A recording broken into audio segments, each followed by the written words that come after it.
এই ছেলে শুনো শুনো, বলো বলো, এই দুনিয়াতে এমন কোন জায়গা আছে যে জায়গায় 6 ওয়াক্ত নামাজ হয়? জানে না। শুনো শুনো, বলো বলো, দুনিয়াতে এমন কোন জায়গা আছে যে জায়গায় 6 ওয়াক্ত নামাজ হয়? 6 ওয়াক্ত নামাজ দত পাগল। জানে না। এ থামো থামো, আমি খাঁটি সুন্নি, আল্লাহু আকবার। আমি সিয়া ইয়া আলী। ও আচ্ছা, তাইলে চলো আমরা এখন জামাতে যাই। হ্যাঁ হ্যাঁ, চলো চলো, জামাতের প্রথম দূর হ রাকাত। তোরা, দূর হ দূর হ। আরে পাগল থাম। এ বলো বলো, দুনিয়াতে এমন কোন জায়গা আছে যে জায়গায় 6 ওয়াক্ত নামাজ হয়?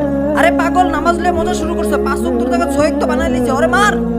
আরে ধর ধর ধর ধর ধর, ভালো করে ধর। ক কোন জায়গা 6 ওয়াক্ত নামাজে ক। ক নাইলে দিলাম বাড়ি ক। ফিলিস্তিন। আমরা সবাই ফিলিস্তিনবাসীদের জন্য আল্লাহর নিকট দোয়া করব ইনশাআল্লাহ।